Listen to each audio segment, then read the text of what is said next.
ونشهد أن لا إله إلا الله وحده لا شريك له ونشهد أن محمدا عبده ورسوله أما بعد فإن خير الحديث كتاب الله وخير الهدي هدي محمد صلى الله عليه وسلم وشر الأمور محدثاتها وكل محدثة بدعة وكل بدعة ضلالة وكل ضلالة في النار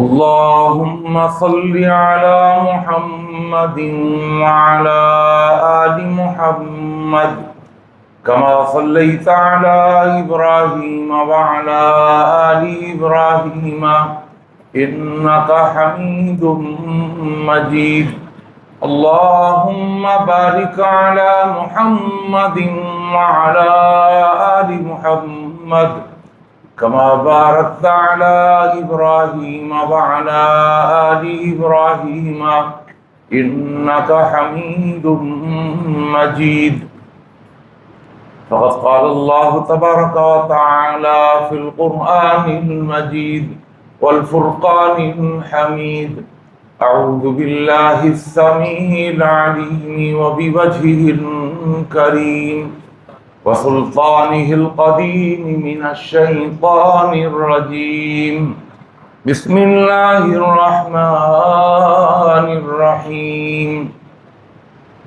فإن مع العسر يسرا إن مع العسر يسرا رب اشرح لي صدري ويسر لي أمري واحلل عقدة من لساني يفقهوا قولي سبحانك لا علم لنا إلا ما علمتنا إنك أنت العليم الحكيم اللهم انفعنا بما علمتنا وعلمنا ما ينفعنا وزدنا علما اللهم إنا نعوذ بك من علم لا ينفع ومن قلب لا يخشع ومن نفس لا تشبع ومن دعوة لا تسمع ہر قسم کی تعریفات و تحمیدات، تسبیحات و تقدیسات، تحلیلات و تمجیدات اور تہنیات و تکبیرات اس اللہ جل جلالہ عم نوالہ کے لیے جس کی جتنی بھی تعریفیں بیان کی جائیں، جس کی جتنی بھی حمد و ثنا بیان کی جائے، اور جس کی جتنی بھی تحسین و ستائش بیان کی جائے، اور جس کے لیے جتنے بھی شکریہ کے کلمات ادا کیے جائیں کم ہیں۔ حق یہ ہے کہ حق ادا نہیں ہو سکتا۔ حمد و ثنا کے بعد درود و سلام نازل ہوں دونوں جہانوں کے سردار پیغمبر آخر الزماں حضرت محمد مصطفیٰ صلی اللہ تعالی علیہ وآلہ وسلم کی ذات اقدس پر، جسد اقدس پر، روح اقدس پر بے شمار بے حد و حساب انگنت لا تعداد کہ جنہیں اللہ تعالیٰ نے ساری کائنات کے لیے رہبر، رہنما اور تمام جہان والوں کے لیے رحمت بنا کے بھیجا ہے۔ مختصر سی حمد و صلات کے بعد قرآن مجید کے 30ویں پارے کی ایک سورت سورہ علم نشرح کی 2 آیتیں آپ کے سامنے تلاوت کی ہیں۔ اللہ تعالیٰ سے دعا ہے اللہ مجھے اور آپ کو، ہم سب کو قرآن مجید کا صحیح فہم اور قرآن مجید کی صحیح سمجھ عطا فرما دے، اور اس حکمت والی کتاب کے اندر جو حکمتیں موجود ہیں ان حکمتوں کو سمجھنے کی توفیق عطا فرما دے۔ میں نے آپ کو گزشتہ 2 جمعوں سے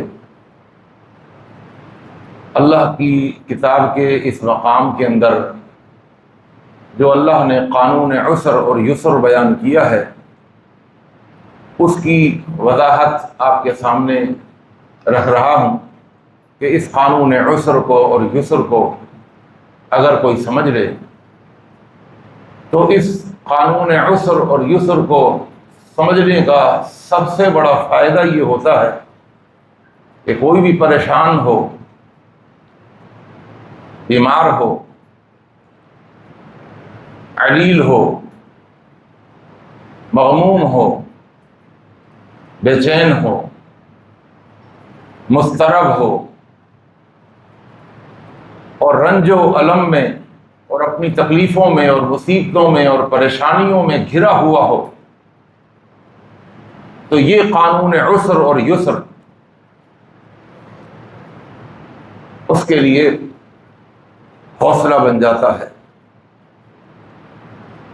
اور کہیں سے اگر حوصلہ مل جائے تو اس کی مشکل آسان، اس کی تکلیف، اس کا رنج و الم خوشی سے بدلنے لگتا۔ کامن سینس کی بات ہے۔ آپ کا کوئی کام نہ ہو رہا ہو اور آپ کام کرنا چاہ رہے ہیں، پریشان ہیں اور وہ ہو نہیں رہا، لیکن اگر آپ کو کوئی حوصلہ دے دے، یار یہ میں کام کر دوں گا، ہو جائے گا، تو پھر اس حوصلے سے ہوتا کیا ہے، ہماری مشکل آسانی سے بدل جاتی ہے۔ تو یہ قانون عسر اور یسر جو اللہ نے قرآن میں ذکر کیا ہے، آج میرا اس پر تیسرا جمعہ ہے، یہ قانون عسر اور یسر صرف یہیں پر نہیں ہے، پورا قرآن بھرا ہوا ہے۔ اس کی ایک چھوٹی سی مثال میں نے آپ کو گزشتہ جمعے آپ کو میں نے ایوب علیہ السلام کی دی تھی، اور میں نے بتایا تھا کہ اللہ نے ان کے عسر کو یسر سے بدلا۔ اور قانون عسر اور یسر کیا ہے، اللہ نے کوئی راکٹ سائنس اللہ نے نہیں بتائی کہ اس کے لیے بڑا دماغ لڑانا ہوگا، اس قانون کو سمجھنے کے لیے کوئی قانون کی کتابیں کھولنی ہوں گی، بڑا آسان سا قانون۔ وہ قانون کیا ہے، اللہ نے فرمایا قانون یہ ہے کہ بے شک عسر کے ساتھ ہوتا ہے یسر۔ عسر مشکل کو کہتے ہیں اور یسر آسانی کو کہتے ہیں۔ مشکل کے ساتھ ہے آسانی، کس طرح ساتھ ہے یہ میں بیان کر چکا ہوں۔ میں اپنے موضوع کی طرف آنا چاہ رہا ہوں کہ اس موضوع کو اور کھولوں آپ کے سامنے تاکہ آپ کا ایمان تازہ ہو اور آپ کو یہ قانون عسر اور یسر حوصلہ بخشے۔ عسر کے ساتھ ہے یسر، بعد میں نہیں کہا ان بعد العسر یسرا، عسر کے بعد ہوگا یسر، بعد نہیں، مع کا مطلب ہوتا ہے معیت۔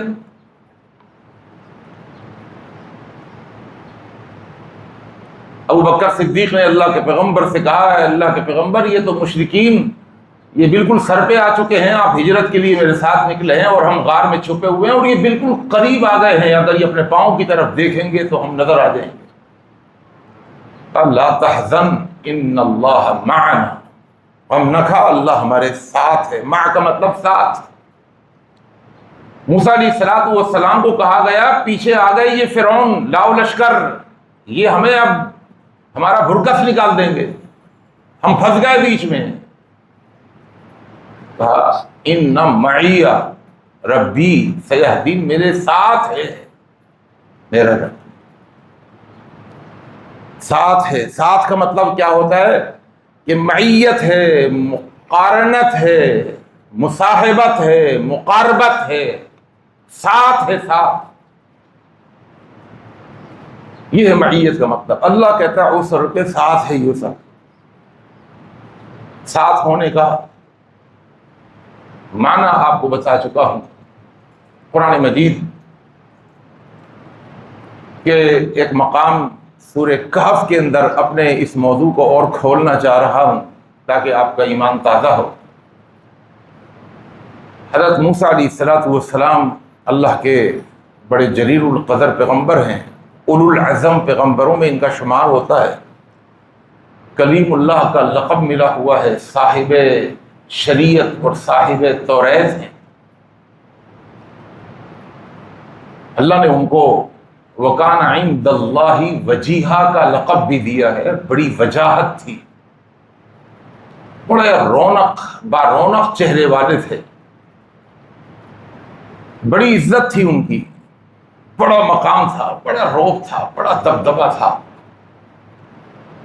اور جو اللہ سے ڈائریکٹ کلام کرنے کی صلاحیت اللہ نے اس کو دی ہے، اور وہ اس صلاحیت سے اللہ کے ساتھ ڈائریکٹ گفتگو کر سکتا تھا، گفتگو کا طریقہ اور سلیقہ اس کو اللہ نے سکھایا تھا، تو وہ عوام کے ساتھ گفتگو کرنے کا طریقہ اور سلیقہ تو کیا ہی اچھا ہوگا۔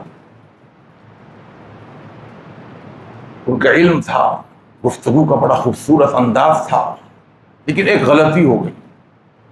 ایک شخص نے ان کے علم سے مرعوب ہو کر، ان کے کلام سے مرعوب ہو کر، ان کے گفتگو کے اسلوب اور طریقہ کار سے مرعوب ہو کر ایک سوال کیا، اے اللہ کے پیغمبر موسیٰ، یہ تو بتائیے کیا آپ سے بھی بڑھ کر کسی کے پاس علم ہوگا؟ اتنا علم ہے آپ کے پاس، آپ جو گفتگو کرتے ہیں اتنا علم ہوتا ہے، کیا آپ کے پاس اس وقت جو علم ہے، کیا کوئی ایسا بھی ہوگا اس وقت زمین پر کہ اس کا علم آپ کے علم سے بڑا ہوا؟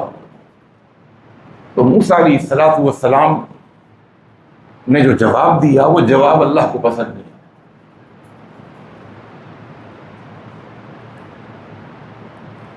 اور جواب دیا کہ میں نہیں سمجھتا کہ مجھ سے زیادہ کسی کے پاس علم ہو۔ اچھا، ایک حوالے سے دیکھا جائے تو یہ جواب صحیح بھی تھا، کیونکہ قرآن کو اگر جو ترجمے کے ساتھ پڑھنے والا ہے نا وہ فوراً کہے گا جی جواب تو صحیح تھا، کیونکہ قرآن میں آتا ہے، ہر نبی یہ کہہ رہا ہوتا ہے انی اعلم من اللہ ما لا تعلمون، بھائی جو میں جانتا ہوں وہ تم نہیں جانتے، اللہ کے پاس سے جو میرے پاس علم آیا ہوا ہے وہ تمہارے پاس نہیں آیا ہوا۔ قرآن جگہ جگہ کہتا ہے، ہر نبی یہی جواب دیتا ہے کہ انی اعلم من اللہ ما لا تعلمون، میں اللہ کی طرف سے وہ علم رکھتا ہوں جس کا علم تمہارے پاس نہیں ہے۔ تو ایک طریقے سے جواب صحیح بھی تھا، لیکن اللہ کو اس طریقے کی گفتگو اللہ کو پسند نہیں ہے، اور یہ اللہ جو ہے نا وہ ایسا نہیں ہے کہ کسی نبی کی محبت سے مجبور ہو کر اس کی غلطی پر ٹوکے نہیں، سمجھ لیجیے گا، اللہ کسی کی محبت سے بھی مجبور نہیں ہے۔ صحیح ہے، میرے اور آپ کے نبی حضرت محمد مصطفیٰ صلی اللہ علیہ وسلم کو تو جو لقب ملا ہے وہ ہے حبیب اللہ، اللہ کے محبوب۔ کوئی کلیم اللہ ہے، کوئی خلیل اللہ ہے، کوئی روح اللہ ہے، کوئی ذبیح اللہ ہے، اور ہمارے اور آپ کے نبی صلی اللہ علیہ وسلم وہ حبیب اللہ ہے، اللہ کے محبوب۔ اللہ سب سے زیادہ اگر کسی سے محبت کرتا ہے تو وہ محمد الرسول اللہ صلی اللہ علیہ وسلم۔ لیکن یاد رکھیے، اللہ اپنے حبیب کی بھی محبت سے مجبور نہیں ہے، کیونکہ اللہ کی ایک صفت ہے۔ میں نے سورہ اخلاص پر جب جمعے پڑھائے تھے تو اس میں ایک آیت پر پہنچا تھا، اللہ الصمد، وہ بے نیاز ہے، بے پرواہ ہے، وہ کسی کی محبت سے مجبور نہیں ہے۔ اور یہی وجہ ہے کہ میرے اور آپ کے نبی صلی اللہ علیہ وسلم سے جب ایک چوک ہوئی کہ ایک نابینا آیا اور آپ نے منہ پھیر لیا، منہ بنا لیا، وہ اللہ نے سورہ عبس نازل کی، اور سورہ عبس کی ابتدائی آیتیں اتنی سخت ہیں، میں اگر ان کا صحیح ترجمہ کر دوں نا تو میرے اوپر دفعہ وہ کون سی ہوتی ہے 92 لگ جائے گی، اگر ان کا میں صرف ترجمہ سیدھا کر بہت سنبھال کر کے الفاظوں کو ادھر ادھر دیکھ کر کے ان الفاظوں کا انتخاب کر کے اس کا ترجمہ کرنا پڑتا ہے، ورنہ اس کا اللہ کا انداز۔ بہرحال تو اللہ نے نبی کو، اپنے محبوب کو بھی ڈانٹ پلائی عبداللہ ابن ام مکتوم کی وجہ سے، اور عبداللہ ابن ام مکتوم جب بھی آتے اللہ کے رسول فرماتے ھذا من عاتبنی ربی، یہ وہ ہے جس کی وجہ سے اللہ نے مجھے ڈانٹ پلائی ہے۔ تو بے نیاز ہے، اللہ کو پسند نہیں آیا۔ اللہ نے کہا اے موسیٰ، یہ کیا کہہ دیا، تم سے بڑا کوئی علم رکھنے والا اس زمین پر نہیں ہے، کیونکہ میں نے، اللہ کا قرآن میں آتا ہے نا وَفَوْقَ كُلِّ ذِي عِلْمٍ عَلِيمٍ، ہر علم کے اوپر علم رکھنے والا موجود ہے۔ کوئی اپنے آپ کو سمجھ میں آ رہی ہے علم کے اندر حرف آخر نہ سمجھے. ہر علم رکھنے والے کے اوپر ایک علم رکھنے والا ہے، اس کے پاس اس سے زیادہ علم. وَفَوْقَ كُلِّ ذِي عِلْمٍ عَلِيمٌ. موسیٰ علیہ السلام سمجھ گئے، اللہ سے معافی کی درخواست اور اللہ سے عرض کی، اللہ اب مجھے بتا وہ کون ہے جس کا علم میرے علم سے بھی زیادہ ہے. اللہ نے کہا ایسے ہی نہیں ملے گا، وہ اس کے پاس جانا پڑے گا. اس کے علم کو سیکھنے کے لیے سفر طے کرنا ہوگا. کہ اللہ مجھے سفر بتائیے کہ کہاں کرنا ہے، کدھر کا رخ کرنا ہے، کہاں جانا ہے. وَإِذْ قَالَ، اللہ نے فرمایا کہ جاؤ فلانی جگہ پر، ساحل سمندر ہے، ساحل سمندر کے اوپر وہ میرا بندہ ہے، وہاں جا کر اسے علم حاصل کرو، اس کا علم تمہارے علم سے زیادہ ہے. موسیٰ علیہ السلام اب علم کا شوق دیکھیے. یہ نہیں میں تو خود نبی ہوں بھائی، میں کیا علم حاصل کروں گا، میں اتنا بڑا علامہ، میں کلیم اللہ، میں صاحب شریعت، میں صاحب توریت. اللہ اکبر. نکل پڑے، اکیلے نہیں نکلے، اپنے ایک نوجوان کو سفر میں ساتھ لیا. تو سفر میں جوان کا ساتھ رکھنا ضروری ہے. اللہ کا قرآن کہتا ہے وَإِذْ قَالَ مُوسَىٰ لِفَتَاهُ، فتح کہتے ہیں نوجوان، ان کا ایک صحابی تھا نوجوان، چلو میرے ساتھ سفر پر. لا ابرح، اور چلنے سے پہلے بتا دوں کہ اس سفر پر میں نے چلتے چلے جانا ہے. وہ جہازوں کا سفر نہیں تھا، وہ لینڈ کروزر کا سفر نہیں تھا، وہ پیدل سفر تھا. لا ابرح حتی ابلغ مجمع البحرین، اللہ نے کہا ہے کہ وہ میرا بندہ مجمع البحرین میں ہے. مجمع البحرین جہاں پر دو دریا ملتے ہیں یا دو سمندر ملتے ہیں. بحر سمندر کو کہتے ہیں.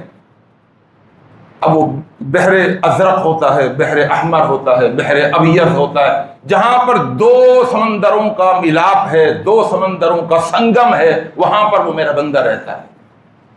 اب میں نے ان دو سمندروں کے سنگم کے لیے نکلنا ہے. لا ابرح، میں مسلسل چلتا رہوں گا، سفر کرتا رہوں گا، حتی ابلغ، یہاں تک کہ میں پہنچ جاؤں مجمع البحرین، اس جگہ پر. او امضی حقبا، یا سفر کرتے کرتے مجھے 80 سال گزر جائیں. حقب کہتے ہیں 80 سال. مجھے اس سفر پر اگر 80 سال بھی چلنا پڑا چلوں گا. حصول علم کی طلب کے لیے سفر کرنے پڑتے ہیں. فلما بلغا، چل پڑے سفر پر مستعد ہو کر اپنے نوجوان کو لے کر. اللہ نے کہا اللہ مجھے کیسے پتا چلے گا؟ موسیٰ نے عرض کی کہ مجمع البحرین پر پہنچ گیا. کہا اس کی ایک نشانی دے دیتے ہیں، اپنے ساتھ ایک مچھلی لے لیجیے، نمک لگی ہوئی مچھلی، ایک مچھلی اپنے توشہ دان میں ڈال لیجیے. جب وہ مجمع البحرین آ جائے گا، دیکھیے سمندر کا کنارہ جو ہوتا ہے نا، اس میں کوئی نشانی نہیں ہوتی کوئی، بس وہ کنارہ ہے تو سمندر کا کنارے پر چلتے رہو چلتے رہو چلتے رہو. وہ کہاں بندہ بیٹھا ہوا ہے؟ کہا مجمع البحرین میں بیٹھا ہوا ہے. اور نشانی یہ ہے کہ جب مجمع البحرین آ جائے گا، یہ تمہاری جو سوکھی مچھلی ہے نا، یہ سمندر میں کود کر چلی جائے گی. وہ مچھلی وہ رکھ لی اپنے ساتھ اور چل پڑے. فلما بلغ مجمع بینہما، جب مجمع البحرین پہنچ گئے، وہاں کچھ دیر کے لیے سو گئے، تھکے ہوئے سفر. ان کے جو ساتھی تھے یوشع بن نون، ان کی آنکھ کھلی تو انہوں نے دیکھا کہ توشے دان میں سے، ٹوکری میں سے، جہاں زیادہ راہ رکھتے ہیں، جس شوپر میں جس چیز میں ان کا سامان رکھا ہوا تھا، وہاں سے مچھلی باہر نکلی اور چھلانگ مار کے کنارے کے اندر گئی اور ادھر سمندر میں ایک عجیب صورت کے ساتھ سمندر میں چلی گئی. وہ عجیب صورت یہ تھی کہ سرنگ بناتے ہوئے چلی گئی. یہ اللہ کا قرآن ہے، یہ سرنگ بناتے ہوئے. انہوں نے کہا عجیب معاملہ ہوا ہے. نمک والی مچھلی کھانے کے لیے شاید رکھی ہوگی ہمارے موسیٰ نے، پیغمبر نے، اور یہ تو خود ہی زندہ ہو گئی اور زندہ ہو کے وہاں چلی گئی. چلو موسیٰ علیہ السلام ابھی اٹھیں گے تو ذکر کروں گا، جگانا مناسب نہیں سمجھا۔ موسیٰ علیہ السلام اٹھے تو یوشع بن نون انہیں بتانا بھول گئے کہ ایک واقعہ ہوا ہے بڑا عجیب و غریب، چلو جی چلو ان کی تلاش میں، جنہیں اللہ نے بہت علم دیا ہے، وہاں سے چل پڑے۔ فلما جاوزا، جب اس جگہ کو چھوڑ گئے جو اصل جگہ تھی، منزل کو چھوڑ کر آگے چل پڑے، قال لفتاہ، اپنے نوجوان سے کہنے لگے آگے جا کر، آتینا غدانا، بھائی کچھ کھانے کے لیے لے آؤ، لقد لقینا من سفرنا ھذا نصبا، اس سفر نے تو تھکا مارا ہے۔ اللہ اکبر۔ یہاں مفسرین جو لکھتے ہیں کہ کبھی بھی آپ منزل سے جب آگے نکل جائیں، مقصود سے آگے نکل جائیں تو تھکاوٹ شروع ہو جاتی ہے۔ پہلے تھکاوٹ کا ذکر نہیں کرا، جوش و خروش اتنا کہا 80 سال تک بھی چلنا پڑے گا تو چلوں گا، اور سفر کیا، بڑا لمبا سفر کیا، لیکن جب منزل پر پہنچ گئے اور منزل پر پہنچ کر جب آگے گئے تو کہنے لگے لقد لقینا من سفرنا ھذا نصبا، تھک کر چور ہو گئے۔ قال، اب یاد آیا یوشع بن نون کو، قال کہنے لگے ارأیت اذ اوینا الی الصخرہ، وہ جو ہم نے پیچھے ایک چھوٹی سی پہاڑی تھی، چٹان تھی، وہاں جو ہم نے کچھ دیر سونے کے لیے پڑاؤ ڈالا تھا، فإنی نسیت الحوت، میں مچھلی کا واقعہ بیان کرنا بھول گیا، وما انسانی، اچھا موسیٰ علیہ السلام کا روب بہت تھا، انہوں نے کہا خیر نہیں ہے، موسیٰ علیہ السلام کہیں گے اتنا بڑا معاملہ ہوا تم نے مجھے بتایا نہیں، وما انسانی الا الشیطان، اور مجھے شیطان نے بھلا دیا، ان اذکرہ، کہ میں آپ کو یاد دہانی کرا تھا، واتخذ سبیلہ فی البحر عجبا، اے موسیٰ وہ جو مچھلی نکلی اس نے راستہ بنایا سمندر کی طرف بڑی عجیب و غریب انداز میں۔ قال، کہنے لگے ذالک ما کنا نبغی، ارے وہی تو ہمارا مقام تھا، وہی تو ہماری منزل تھی، وہیں تو ہم نے دیکھنا تھا اس اللہ کے بندے کو جس کو اللہ نے مجھ سے زیادہ علم دیا ہے۔ فارتد علی آثارہما قصصا، پھر وہ دونوں کے دونوں اپنے نقش قدم کو دیکھتے ہوئے چل پڑے واپس۔ اس سفر نے تھکا دیا، کیونکہ جب آدمی کو پتہ چل جائے نا کہ ہم آگے نکل گئے تو واپسی کے اندر 4 کلومیٹر بھی چلنا پڑنا تو آدمی کہتا ہے یار یہ خامخائی کا جو ہے نا چکر پڑ گیا، اس سے آدمی کوفت ہو جاتی ہے۔ واپس آئے فوجد عبدا من عبادنا، اللہ کا قرآن کہتا ہے کہ وہاں پر ان دونوں نے پایا عبدا من عبادنا، ہمارے ایک بندے کو، یہ وہ بندہ وہ تھا، آتیناہ رحمتا من عندنا، ہم نے اس کو اپنے پاس سے رحمت دی تھی، وعلمناہ من لدنا علما، اور ہم نے اس کو اپنے پاس سے کچھ علم دیا تھا۔ یاد رکھیے علم کوئی ایک نہیں ہوتا، علم نہیں ہے، علوم ہیں، اور علوم کے اندر بھی اللہ اکبر علوم شرعیہ الگ ہیں، علوم تکوینیہ الگ ہیں، علم لدنی الگ ہے، علم وہبی الگ ہے، علم کسبی الگ ہے، اور ساری اقسام علوم کی۔ ایک علم وہبی ہوتا ہے، وہبی کا مطلب کہ gifted by God, gifted by اللہ، جو اللہ کی طرف سے آپ کو گفٹ کر دیا گیا، بغیر محنت کے، بغیر کتابیں پڑھے، بغیر لکھے، بغیر کسی استاد کے پاس گئے، وہ علم اللہ نے آپ کے اندر ودیعت کر دیا، وہب کر دیا، ہبہ کر دیا، گفٹ کر دیا، عطا کر دیا۔ اس کو علم وہبی کہتے ہیں۔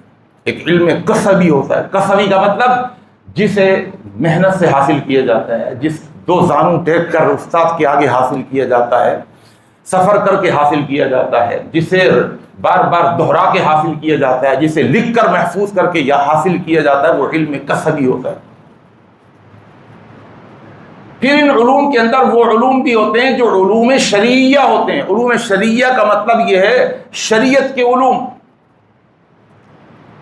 کچھ علوم ایسے ہیں جو علوم شرعیہ نہیں ہیں بلکہ علوم تکوینیہ ہیں۔ علوم تکوینیہ کسے کہتے ہیں؟ علوم تکوینیہ وہ ہیں جو نظر نہیں آتے، نظام کائنات کے اندر کچھ نظام وہ ہیں جو ہمیں نظر آتے ہیں، اور نظام کائنات کے اندر کچھ نظام وہ ہیں جو ہمیں نظر نہیں آتے۔ موسیٰ علیہ السلام کو علوم شرعیہ دیے گئے، لیکن علوم تکوینیہ نہیں دیے گئے۔ یہ علوم تکوینیہ اللہ نے حضرت خضر علیہ السلام کو دیے ہوئے تھے۔ حضرت خضر علیہ السلام کو جب پایا، آتیناہ رحمتا من عندنا وعلمناہ من لدنا علما، اللہ نے ان کو اپنے پاس سے علم لدنی دیا ہوا تھا۔ قال لہ موسیٰ، حضرت موسیٰ علیہ السلام نے ان سے کہا، حل اتبعک، صحیح بخاری اور صحیح مسلم کے اندر بڑا مفصل واقعہ ہے۔ ان کو سلام کرا، انہوں نے چادر ہٹائی اور جواب دیا۔ پوچھا کون؟ کہا موسیٰ۔ کہنے لگے کون موسیٰ؟ جو بنی اسرائیل کی طرف رسول بنا کے بھیجا گیا ہے۔ کہا وہی موسیٰ۔ کس لیے آئے ہو؟ کہا اس لیے آیا ہوں کہ اللہ نے آپ کو کچھ علوم دیے ہیں جو مجھے نہیں دیے، میں چاہتا ہوں وہ علوم آپ سے میں حاصل کر لوں اور سیکھ لوں۔ حل اتبعک، لیکن آپ کی اجازت ضروری ہے۔ حل اتبعک، کیا میں آپ کی اتباع کر سکتا ہوں، پیروی کر سکتا ہوں، آپ کے پیچھے پیچھے چل سکتا ہوں؟ علی ان تعلمنی، اور پیچھے اس لیے چلوں گا کہ آپ مجھے سکھائیں، مما علمت رشدا، جو آپ کو سکھایا گیا ہے، رشدا، زندگی کے رہنما اصول جو آپ کو سکھائے گئے ہیں وہ مجھے سکھا دیں۔ حضرت خضر نے کہا انک لن تستطیع معی صبرا۔ لن جو ہے نا، لام اور نون، لن کا مطلب ہوتا ہے جب یہ مضارع پر داخل ہو جائے تو صرف نفی کا معنی نہیں ہوتا، بلکہ نفی تاکیدی اس کے اندر ہوتی ہے۔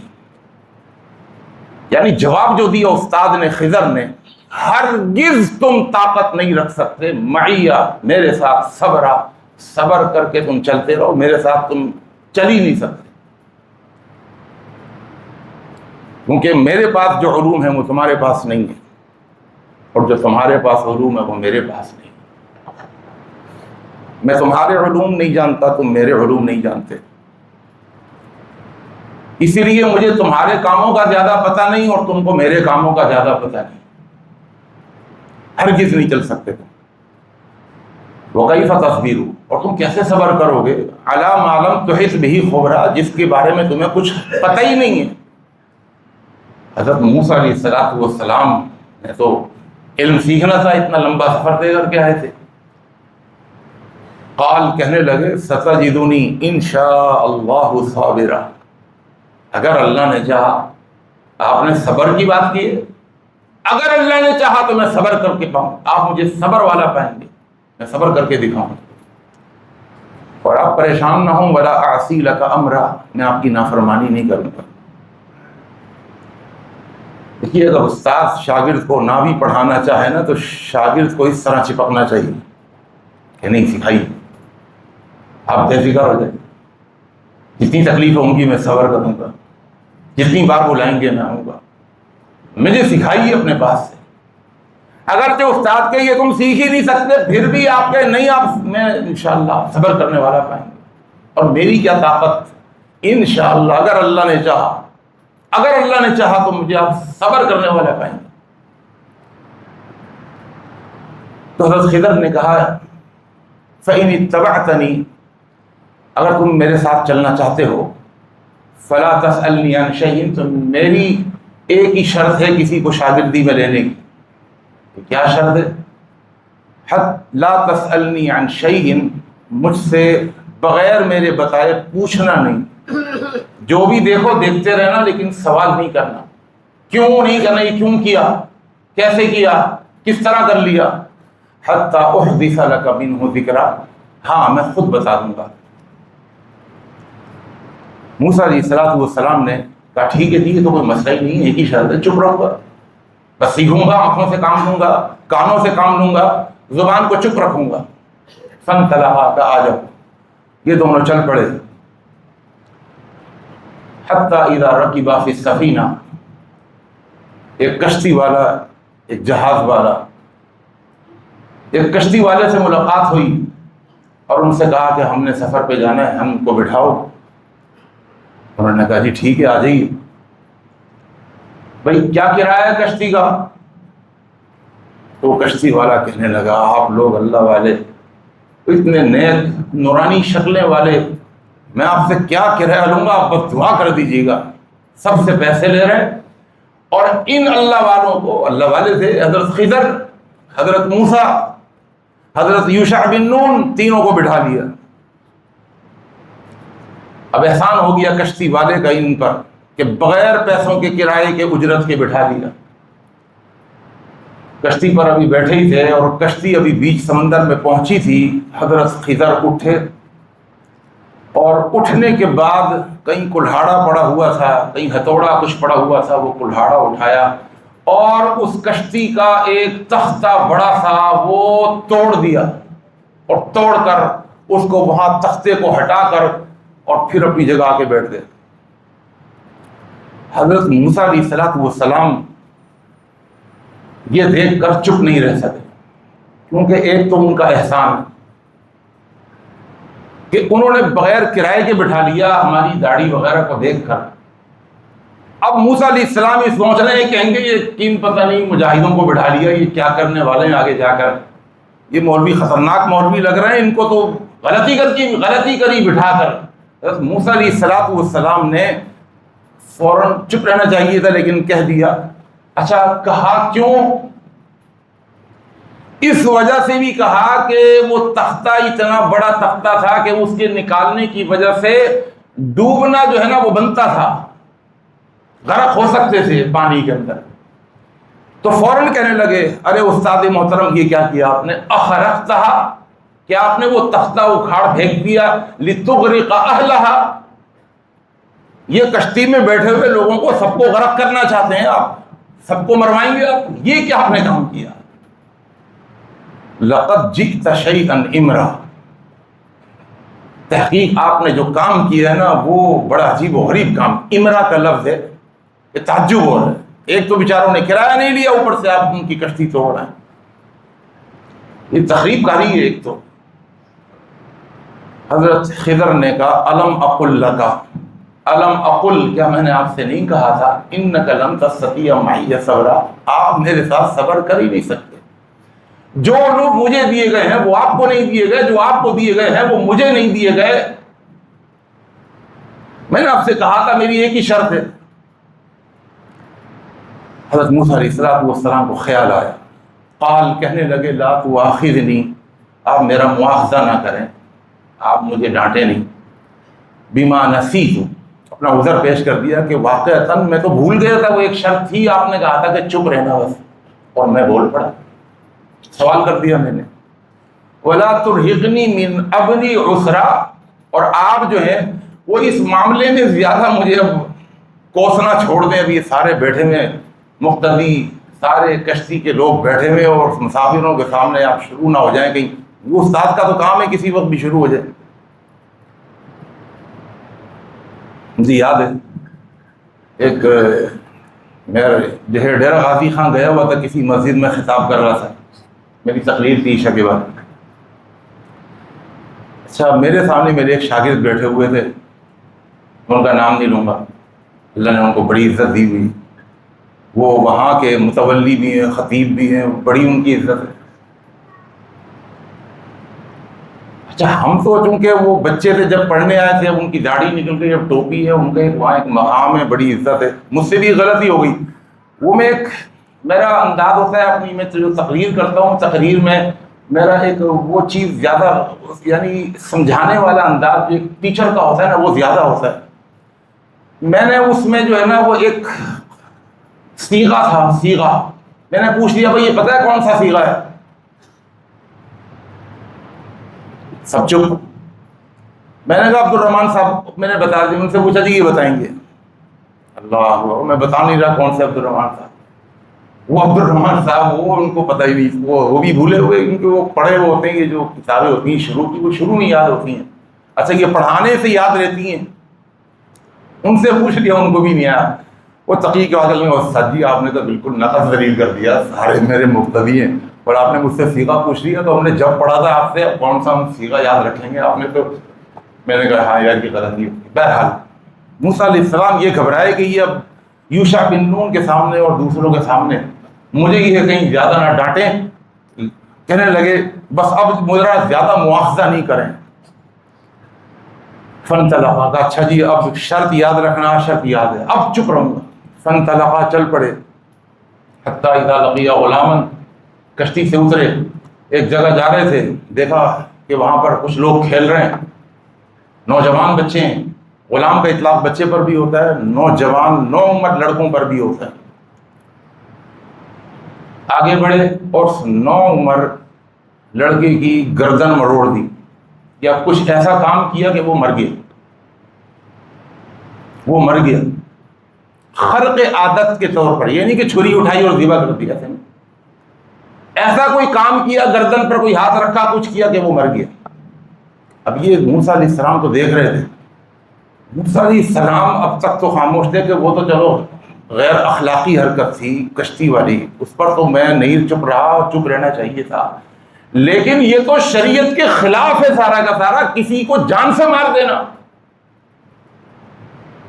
ایک عام مومن بھی چپ نہیں رہ سکتا کسی کو قتل کرتے ہوئے کسی کو دیکھے، یہ تو اللہ کے پیغمبر سے، یہ تو صاحب تورات اور صاحب شریعت سے۔ حضرت موسیٰ علیہ السلام اب بھولے نہیں، بھول کے نہیں بولے، اب جان بوجھ کر بولے۔ قال اقتلت نفسا زکیۃ بغیر نفس لقد جئت شیئا نکرا۔ اب شاگرد کا انداز بھی تھوڑا سا اونچا ہو گیا۔ اقتلت نفسا، ایک نفس کو قتل کر دیا، زکیۃ، اتنا خوبصورت نوجوان، بغیر نفس، اس کا کوئی قصور بھی نہیں، وہ کھیل رہا تھا۔ لقد جئت شیئا نکرا، پہلے کیا کہا تھا؟ لقد جئت شیئا امرا، امرا کہتے ہیں آپ نے بس بڑا عجیب و غریب کام کیا ہے، جنہوں نے احسان کیا انہیں کی کشتی آپ نے توڑ دی، لیکن یہاں پر کہا لقد جئت شیئا نکرا، اور آپ نے تو یاد کی کیا کر دیا؟ نکرا کہتے ہیں وہ کام جو بالکل شریعت کے خلاف، عقل کے خلاف، ناپسندیدہ۔ حضرت خضر نے کہا الم اقل لک، کیا میں نے آپ سے نہیں کہا تھا انک لن تستطیع معی صبرا، میرے ساتھ صبر کے ساتھ نہیں چل سکتے۔ حضرت موسیٰ علیہ السلام اب خود کہنے لگے، کیونکہ یہاں معاملہ دیکھ کر موسیٰ بھی سوچنے لگے ان کی شاگردی میں چلنا نہیں چاہیے، یہ تو پتہ نہیں کیا کارنامے انجام دے رہے ہیں، اب میں خود ان کی شاگردی سے کس دوں، تو اسی لیے خود کہہ دیا اچھا جی بس تیسری دام خدائی دام، ان سألتک عن شیء بعدها، اب اگر میں پوچھ لوں فلا تصاحبنی، تو آپ مجھے اپنے ساتھ نہیں رکھیے گا، قد بلغت منی عذرا من لدنی عذرا، آپ کے پاس عذر ہوگا مجھے فارغ کرنے کا، کہ اس لیے فارغ کر رہا ہوں کہ اب بس 3 دفعہ ہو گئی۔ یہاں اللہ کے پیغمبر صلی اللہ علیہ وسلم صحیح بخاری میں فرماتے ہیں کاش کہ موسیٰ یہ نہیں کہتے بلکہ چپ چاپ چلتے رہتے، تو اور بہت سارے امور تکوینیہ، میں نے آپ کو بتایا تھا امور تکوینیہ نظر نہیں آتے، کہ نظام کائنات میں جو کچھ ہو رہا ہے وہ سارا ہم کو نظر نہیں آتا۔ نظام کائنات میں، سن لیجیے گا میرے الفاظ، نظام کائنات میں جو ہمیں نظر آ رہا ہے صرف وہی نہیں ہو رہا، نظام کائنات کے اندر بہت ساری ایسی چیزیں ہیں جو ہو رہی ہے لیکن ہمیں نظر نہیں آ رہی۔ سمجھ رہے ہیں بات؟ جو چیزیں ہو رہی ہیں نظام کائنات میں اور مسلسل ہو رہی ہیں لیکن وہ ہمیں نظر نہیں آ رہی، ان کو کہتے ہیں امور تکوینیہ۔ یہ علم دیے گئے تھے حضرت خضر کو، اللہ نے اپنے بندوں کو دیے ہوئے، ان تکوینی امور کو اللہ تعالیٰ چلا رہے ہیں۔ آپ نے دیکھا ہوگا یار کچھ بھی نہیں تھا، بالکل صحت مند تھا اور اچانک بچہ مر گیا، ہوتا ایسا نہیں ہوتا؟ ڈاکٹر کہنا جی سمجھ میں نہیں آیا ہوا کیا ہے، ایک بندہ صحیح سالم ہٹا کٹا لیکن اچانک انتقال ہو گیا، یہ کیا ہوا؟ کوئی بیمار نہیں تھا، کچھ نہیں تھا، یہ کیا ہو گیا؟ ان کا تعلق امور تکوینیہ سے ہے، ایسا نہیں ہے جو ہمیں نظر آ رہا ہے وہی ہو رہا ہے، نہیں، ہمیں بہت ساری چیزیں ہو رہی ہیں لیکن وہ نظر نہیں آ رہی۔ حضرت خضر علیہ السلام نے جب یہ سنا کہ اب وہ خود شرط لگا رہے ہیں، اب اگر پوچھ لیا تو نکال دینا، کہا ٹھیک ہے آ جائیے۔ فانطلقا، پھر چل پڑے، حتی اذا اتیا اہل قریۃ استطعما، یہاں تک کہ ایک بستی تک پہنچے۔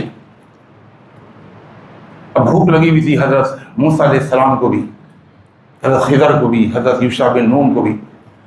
تو اس بستی والوں کے پاس جا کر استطعما اہلہا، ان سے کہا بھئی ہمیں کھانا کھلائیں، ہماری مہمان نوازی کریں۔ اچھا یہ آج ہمارے ہاں تو یہ آیت اصل میں سمجھانا چاہ رہا ہوں، آپ کہیں گے بھائی خواہ کے مہمان بن گئے، زبردستی کے مہمان، ایسا نہیں ہے معاملہ۔ یہ ہمارے دور میں لوگ زبردستی کے مہمان ہم کو نظر آتے ہیں۔ شریعت کے اندر یہ باقاعدہ اللہ کے رسول صلی اللہ علیہ وسلم کی احادیث ہے، میرے پاس وقت نہیں ہے کہ میں اس طرف جاؤں، میرا موضوع رہ جائے گا۔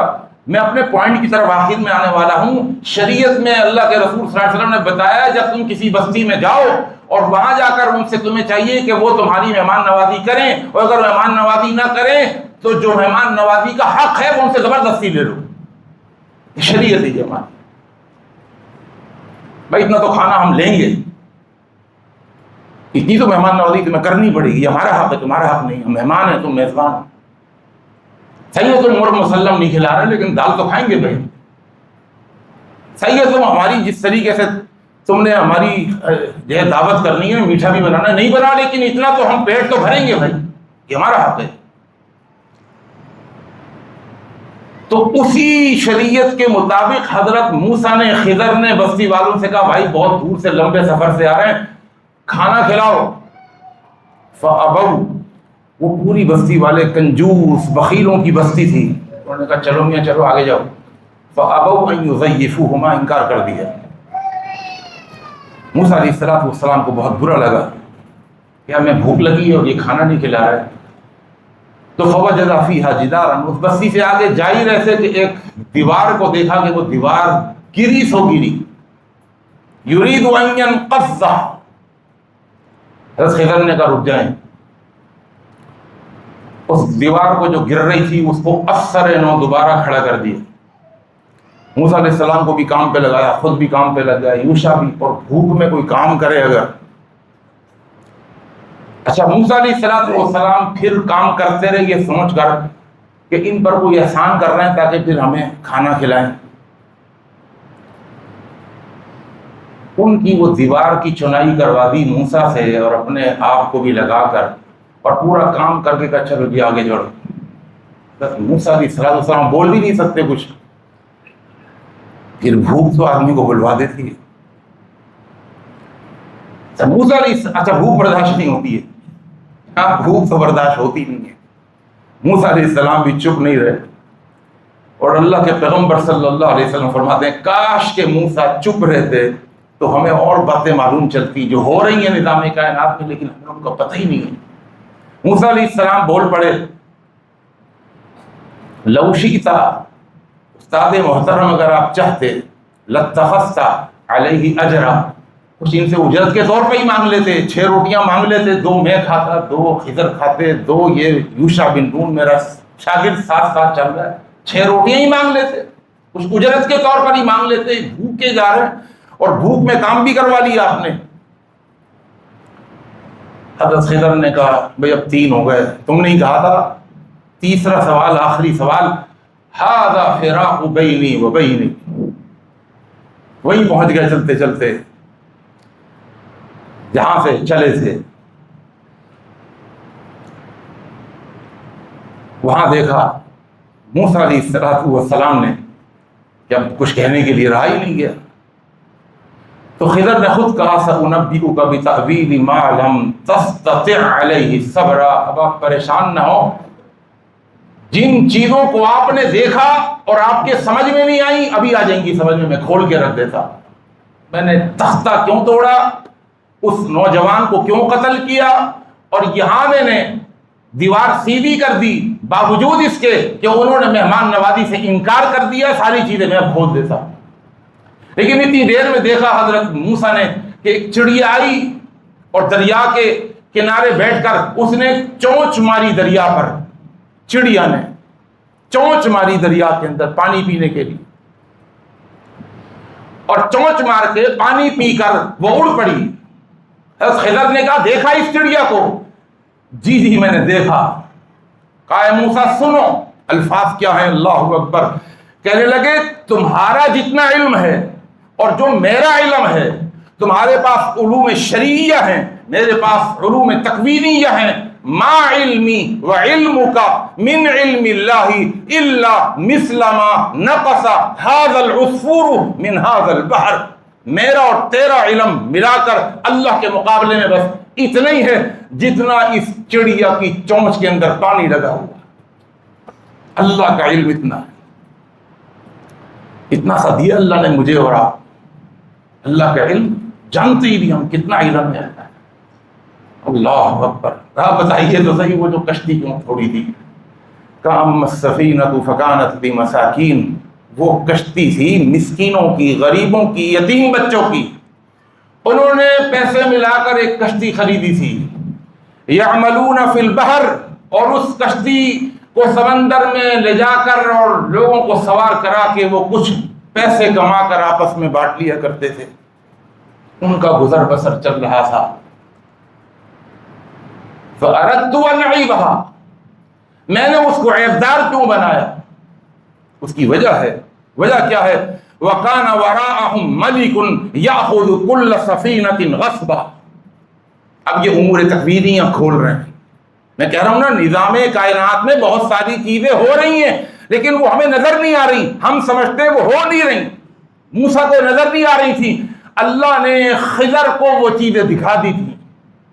وہ نظام کائنات اللہ نے خضر کو دکھا دیا۔ کا تختہ اس لیے توڑا کہ جس طرف وہ کشتی جا رہی تھی وہاں پر ایک ظالم جابر بادشاہ رہا کرتا تھا۔ ظالم جابر بادشاہ۔ میری عادت نہیں ہے، میرا دل تو چاہ رہا ہے میں ابھی کسی وزیر کا، کسی بڑے کا یہاں پر نام لے لوں، لیکن میری عادت نہیں ہے۔ آپ سمجھ تو گئے ہو، وہ بیٹھا ہوا، ہر چیز پر قبضہ ہے، زمینوں پر قبضہ، ہر جگہ پر۔ سمجھ میں آ رہی ہے؟ مجھے پرسنٹیج چاہیے۔ وراءہم ملکن، غاصب بادشاہ تھا، اور کسی جنگ کی وجہ سے اس کو کشتیاں چاہیے تھیں، اور اس نے اپنے کارندے چھوڑے ہوئے تھے کہ جو بھی کشتی اچھی مل جائے اس کو زبردستی چھین لو۔ کشتیاں بہت ساری چاہیے، ان کی کشتی بالکل صحیح تھی۔ میں نے کہا وہ جیسے ہی ان کی نظروں کے سامنے جائے گی وہ کشتی چھین لیں گے۔ میں نے اس کا تختہ اتنا بڑا توڑ دیا کہ لگا ایسا کہ تم کو کہ غرق ہو جاؤ گے۔ چھوٹا موٹا تختہ توڑتے، تم نے تو بیڑا غرق کر دیا، توڑ پھوڑ مچا دی تم نے کشتی کے اندر۔ اس ٹوٹی ہوئی کشتی کو دوسروں نے جب دیکھا تو کہا نہیں اس کو جانے دو، یہ ہمارے نہیں، کسی بڑی کشتی پہ ہاتھ ماریں گے، یہ ٹوٹی ہوئی نہیں، اس پہ فوجی بیٹھ کے کہاں جائیں گے جنگی مہم کے اندر۔ تو وہ کشتی بچ گئی۔ یہ علم تکوینی ہے۔ آج ہم کہتے ہیں نا کہ آپ گاڑی میں اتنی، میری یار سمجھ میں آ رہی ہے، V8 گاڑی رکھی ہوئی ہے اور ٹکر لگ گئی ہے اور موٹر سائیکل والے نے مار دی ہے نا، وہ غم کھایا جا رہا ہے۔ بھائی اس میں کیا اللہ نے چھپایا ہوا ہے، تمہارا فائدہ تمہیں نہیں پتا، ہمیں نہیں پتا۔ اب دیکھیے ایک عسر تھا، عسر، لیکن اس عسر کے ساتھ اللہ نے یسر جوڑا ہوا تھا۔ عسر کیا تھا؟ وہ کشتی والے وہ بھی بیٹھے ہوئے سوچ رہے ہوں گے کہ ان تخریب کار مولویوں کو سوار کر لیا، یہ کون سی خدائی فوج آ کے بیٹھی ہوئی ہے جن کے چہرے کچھ ہیں، کرتوت کچھ ہیں، ہے نا ایسا؟ ان کا عسر تھا، یار جان چھڑاؤ ان مولویوں سے، یہ کن کو اللہ والوں کو بٹھا لیا، کرایہ نہیں دیا، فری میں بٹھایا اور یہ تخریب کاری کر رہے ہیں، تختہ توڑ دیا ہمارا۔ عسر تھا، پریشانی تھی، جرمانی پڑے گی، ایک دن دو دن کا حرج ہوگا۔ اس عسر کے ساتھ یسر کیا تھا؟ یسر یہ تھا کہ اگر ان کا تختہ نہیں توڑا جاتا تو ان کی پوری کشتی ان کے ہاتھوں سے نکل جاتی۔ اس عسر کے اندر یسر جڑا ہوا تھا، لیکن وہ یسر نظر نہیں آ رہا تھا، لیکن امور تکوینیہ کا علم رکھنے والے حضرت خضر کو نظر آ رہا تھا۔ اگر ہمارے ساتھ کوئی نقصان ہو جائے، کوئی تکلیف ہو جائے، کوئی پریشانی ہو جائے تو سمجھ لیں اسی میں کوئی اللہ کی حکمت ہے۔ اللہ کا قرآن سناؤں آپ کو، عسیٰ ان تکرہوا شیئا وہو خیر لکم، کتنی ہی چیزیں ایسی ہیں تم انہیں ناپسند کر رہے ہوتے ہو، برا جان رہے ہوتے ہو، وہو خیر لکم، حالانکہ ان ناپسندیدہ چیزوں میں تمہارے لیے خیر چھپی ہوئی ہوتی ہے،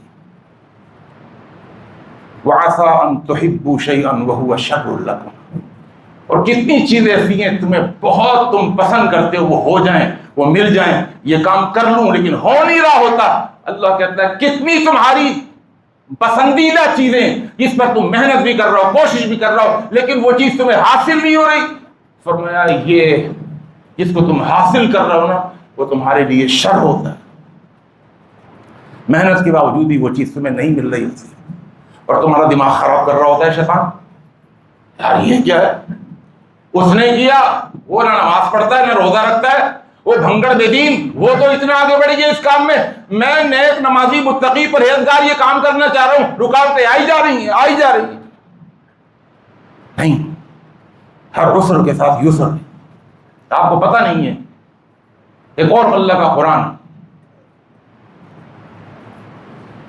عسیٰ ان تکرہوا شیئا ویجعل اللہ فیہ خیرا کثیرا،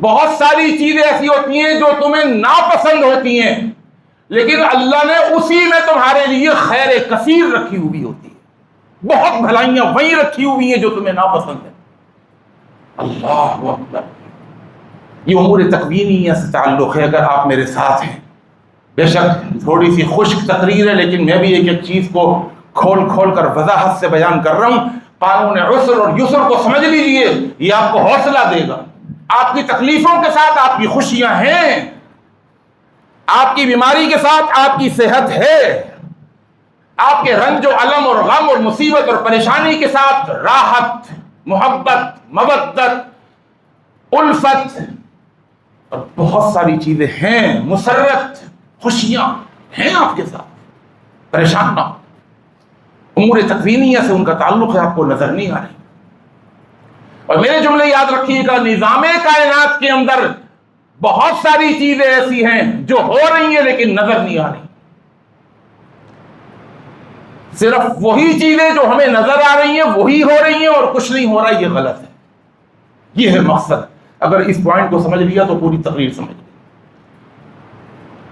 ان یتیموں اور مسکینوں کی جو کشتی تھی ان کی وہ عسر، ان کا وہ عسر یسر کے ساتھ، یسر عسر کے ساتھ جڑا ہوا تھا، جائیں گے ایک دن دو دن کے بعد کشتی دوبارہ صحیح ہو گئی لیکن ان کی حدیں تو نہیں چڑھی، پوری کشتی سے تو ہاتھ دھو کر نہیں بیٹھے، اللہ نے اس طرح امور تکوینیہ کا علم دیا ہوا تھا، وہ اما الغلام، اچھا جی وہ تو صحیح ہے، یہ جو قتل والا معاملہ ہے یہ سمجھ نہیں آیا، کہا وہ سمجھا دیتا، وہ اما الغلام، وہ جو نوجوان لڑکا تھا، فکان ابواہ مؤمنین، اس کے والدین بڑے ایمان والے تھے، اللہ والے تھے، فخشینا ان یرہقہما طغیانا وکفرا، اللہ اکبر،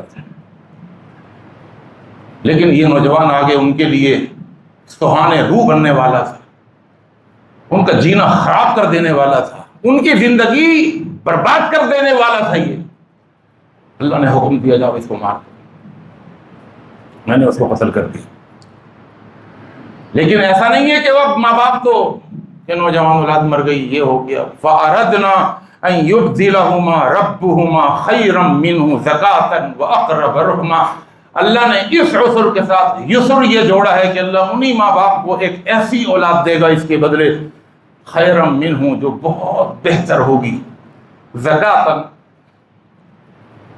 وَأَقْرَبَ رُحْمًا، بہت نرم دل، بہت ذہین، بہت خوبصورت، بہت زیادہ تیز، عقل مند، اللہ ان کے بدلے ان کو ایک اور بچہ دے گا، اچھا جی ٹھیک ہے، وَأَمَّا الْجِدَارُ، اور رہی بات دیوار کی، فَقَانَ لِغُلَامَيْنِ يَتِيمَيْنِ فِي الْبَحْرِ، دو یتیم بچوں کی یہ دیوار تھی، یتیم بچوں کا گھر تھا، وَقَانَ أَبُوهُمَا صَالِحًا، ان یتیم بچوں کا جو باپ تھا نا زندگی میں بہت نیک تھا، وہ رہتا تھا ان کمینوں کی بستی میں، بخیلوں کی بستی میں، اس کو ڈر یہ تھا کہ یہ سارے رشتہ دار ہیں بخیل، کنجوس، اور جو کنجوس ہوتا ہے اس کو مال کی ہوس بہت ہوتی ہے، بس آ جائے اس کا چھین لوں، اس کا کھا لوں، اس کا ہڑپ کر جاؤں، اور میرا جو یہ خزانہ ہے، یہ میرے چھوٹے چھوٹے یتیم بچے ہیں، میں مر گیا تو سب آ جائیں گے، چاچا تایا خالو پھوپھا، اور یہ خزانہ لے جائیں گے۔ تو کیا کیا انہوں نے؟ اپنی دیوار کے نیچے وہ خزانہ چھپا دیا۔ پہلے زمانے میں خزانے زمین میں ہی چھپائے جاتے تھے، جو کام کی چیز ہوتی تھی اس کو دیوار کے نیچے چھپا دیا، لیکن وہ دیوار گرنے لگی تھی تو اللہ نے یتیم بچے، اللہ اکبر، اور اس کے اندر جو علماء نے لکھا ہے، وقت اجازت نہیں دے رہا، اگر ماں باپ صالح ہوں، اگر ماں باپ خود نیک ہوں، تو ماں باپ کی صالحیت کا فائدہ اولادوں کو ضرور ملتا ہے۔ یہ اللہ نے قرآن میں سمجھا دیا۔ آپ اپنے اولاد کے خیر خواہ ہیں نا، خود نیک بن جائیے، آپ کی نیکی اولاد کو فائدہ پہنچائے گی، اسے پہنچائے گی، یہ اللہ کا قرآن کہتا ہے۔ آپ مر جائیں گے تو مرنے کے بعد بھی آپ کی نیکی آپ کی اولاد کو فائدہ پہنچائے گی۔ وہ ماں باپ مر گئے، مرنے کے بعد ان کے صرف نیک ہونے کی وجہ سے اللہ نے اس خزانے کو یتیموں کے تک پہنچانے کے لیے کہ وہ آشکارا نہ ہو جائے، وہ ظاہر نہ ہو جائے، دیوار گر نہ جائے، اللہ نے ایک نبی کو بھیجا، خضر کو بھیجا، اور جا کر کہا اس دیوار کو دوبارہ بنا۔ ابھی وہ بچے چھوٹے ہیں، جب بڑے ہوں گے تو پھر وہ خزانہ ان کے آگے نکال دوں گا۔ اللہ نے ایک نبی کو کام پر لگایا۔ آپ یقین جانیے، نیک بن جائیں اپنی اولاد کے ساتھ۔ اگر خیر خواہ بننا چاہتے ہیں تو دیندار بن جائیے، آپ کی دینداری آپ کی اولاد کو فائدہ ضرور پہنچائے گی انشاءاللہ۔ اقول قولی ھذا استغفر اللہ علی۔